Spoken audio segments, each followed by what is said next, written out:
Still looking at me.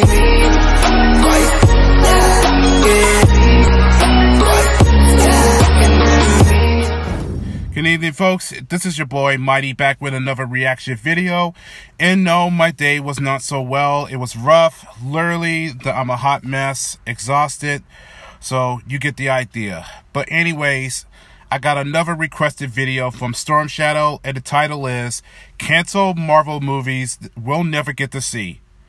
Well, I can promise you there are two characters never did get their own spotlight in the films or a solo movie, but I'll tell you that once we get through of this video. So let's not waste any time and let's get on with it. So without further ado, it's time to react.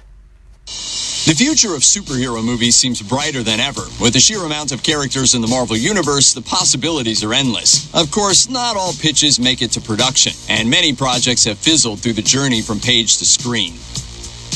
A movie featuring the Inhumans was announced by Marvel Studios in 2014 for release in November 2018, but it seems like a movie that Marvel Studios didn't really want to make.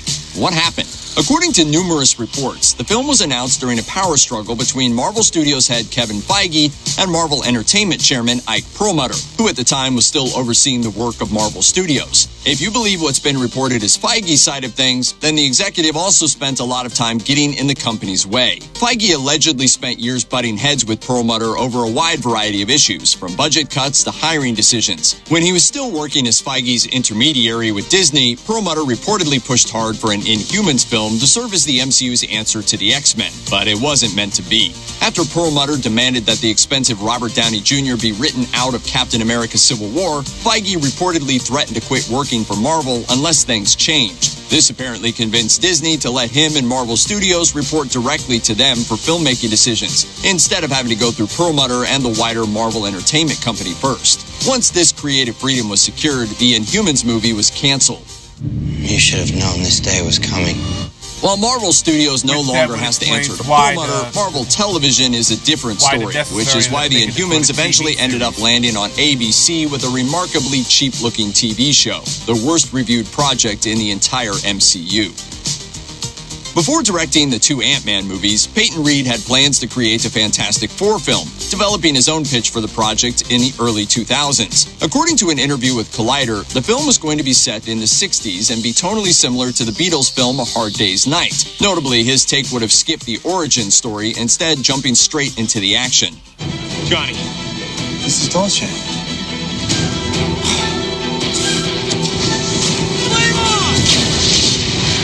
Sadly, Fox didn't have much faith in the project. According to Reed, it felt like they sort of wanted to make a B movie out of it, so we parted ways.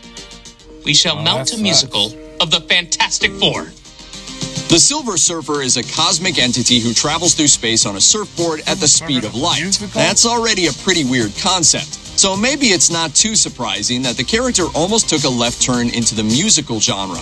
According to Sean Howe's book Marvel Comics: The Untold Story, Lee Kramer, executive producer for the movie Xanadu, expressed interest in making a Silver Surfer rock musical during the 1980s. Kramer said of the project, "We're going to make an epic picture on the scope of 2001: A Space Odyssey, with a kind of soundtrack that film had, only using contemporary rock and roll. It's even conceivable that the Surfer might have a chant or a fanfare made up of 1,000 electric guitars." The film would have reportedly starred Olivia Newton-John, also fresh off of Xanadu, but she wasn't the only big name attached to the project. Paul McCartney was asked to contribute to the soundtrack, a more reasonable request than you might expect, considering that the ex-Beatle is an avowed Marvel fan who even wrote a song about Magneto and Titanium Man. Ultimately, the project fell through, and we wouldn't see the likes of Nora and Rad on the big screen until 2007's Fantastic Four: Rise of the Silver Surfer. After that exceedingly bland blockbuster, it's fair to ask, could the musical option have been any good? It's hard to say, but hey, it couldn't have been much worse than SpiderMan: Turn Off the Dark.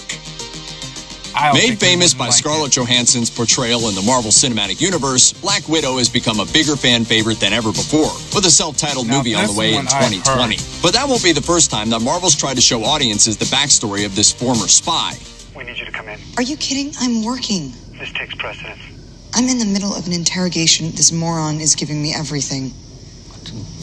Though many people know David Hayter as the voice of Solid Snake in the Metal Gear series, he's also had a successful career as a screenwriter. In a 2014 interview with Latino Review, Hayter revealed that he'd written a Black Widow script 10 years prior and was even attached to direct the project at one point. Hayter alleged that the poor performance of other action films starring women in an era defined by flops like Elektra and Lara Croft Tomb Raider was the main factor that caused Marvel to get cold feet and shelve the project. Funny how things can change. Yeah, Throughout the 80s and 90s, DC Comics and Warner Brothers saw plenty of success with Batman and Superman, while Marvel was having a tougher time. But that didn't deter one actor's aspirations of bringing one of the company's iconic heroes to the big screen for the first time. In the mid-90s, Wesley Snipes was coming off a string of successful movies and had a vision for his own superhero vehicle, an adaptation of Marvel's Black Panther comics. But the process proved more difficult than Snipes had anticipated. He later told The Hollywood Reporter, "Ultimately, we couldn't find the right combination of script and director, and also at the time, we were so far ahead of the game in the thinking, the technology wasn't there to do what they had already created in the comic book." In the end, Snipes and Marvel teamed up for a less ambitious project, Blade. And which, of course, then we got Chadwick Boseman. The 1998 film earned over $131 million, becoming Marvel's first real movie success. Black Panther, meanwhile, was still listed as an upcoming film as late as 2000, with Variety describing the project as a vehicle for, quote, a black Indiana Jones-style character to which Wesley Snipes has long been attached to produce and star. In 2008, writer Neil Gaiman told Premiere that he had been interested in creating a film centered around Doctor Strange. Gaiman approached director Guillermo del Toro with the concept, and according to Gaiman, he was interested. In an interview with Collider, Gaiman explained that while del Toro was on board, the film was likely around 4 years from entering production due to his busy schedule. Time is the true enemy of us all. Time kills everything. Regarding the project, Del Toro told Empire, "That's an interesting character because you can definitely make him more in the pulpy occult detective magician mold and formula than was done in the Weird Tales, for example. The idea of a character that really dabbles in the occult in a way that's not X-Filing, where the supernatural is taken for granted. That's interesting, but I wouldn't use the suit." Ultimately, Gaiman and Del Toro never got to make their version of Doctor Strange. Marvel wasn't interested in taking on the project, waiting to introduce the master of the mystic arts to movie audiences until Scott Derrickson's 2016 film starring Benedict Cumberbatch. In the early 90s, James Cameron convinced Carolco Pictures, who backed Terminator 2 Judgment Day, to option the film rights for Spider-Man. But after the company went under, the rights to Spider-Man were purchased by Sony, and Cameron moved on to other projects. Like Sam Raimi's 2002 feature, Cameron's Spider-Man would have been an origin story with key changes to the familiar comics lore. One notable creation from Cameron's camp was Peter Parker's organic web shooters, which would eventually and controversially show up in the trilogy that Sony made. Is this stuff coming out of you? Cameron's script was notably more adult-themed than most takes on the web-slinger would end up being, featuring an abundance of profanity and sexuality, including a sex scene on the Brooklyn Bridge, and some truly distressing spider-themed foreplay. After Blade and X-Men got the ball rolling, the next Marvel comic hero to take the world by storm was Tobey Maguire's Spider-Man. The film was a huge success, earning more than $821 million. It sparked one sequel that remains beloved by fans, as well as another sequel that isn't.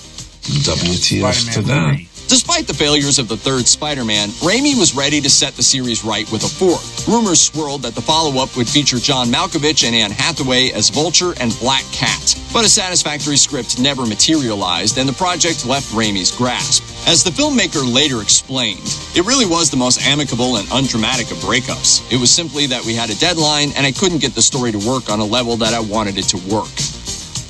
Sony had high hopes for its rebooted Spider-Man franchise, but when it comes to critics and box office, the Amazing Spider-Man movies were anything but. Just to crone on this, the Amazing Spider-Man movies suck. Alright? The first movie sucked. The sequel was even worse.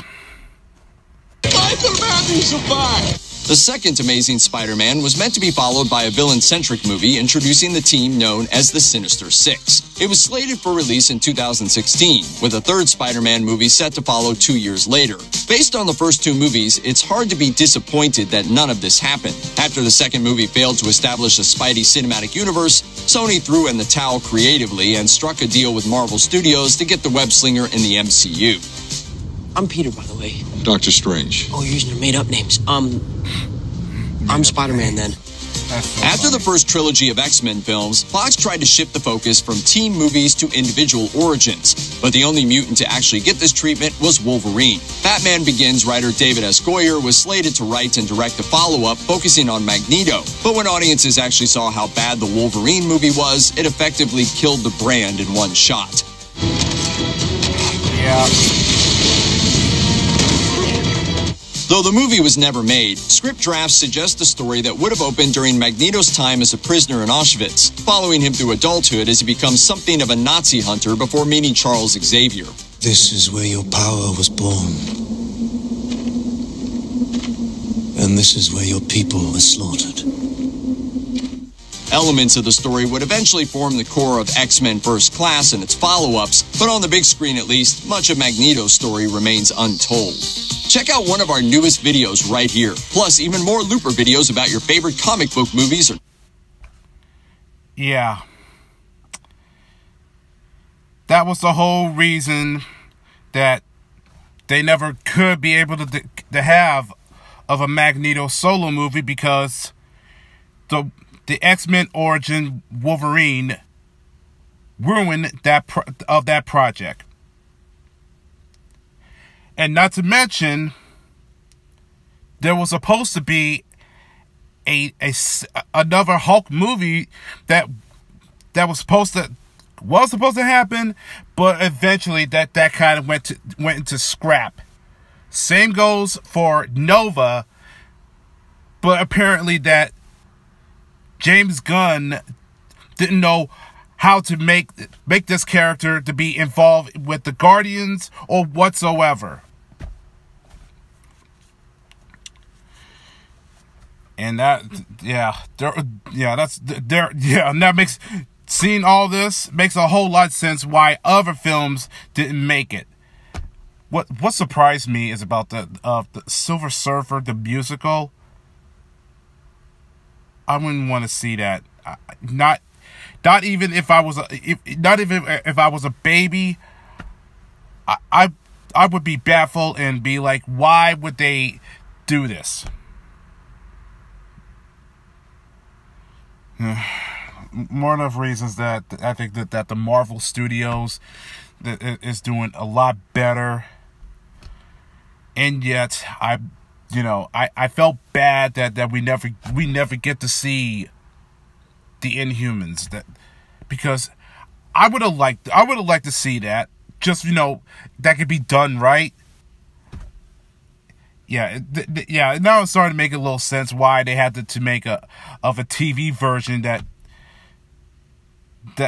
felt a little bit off.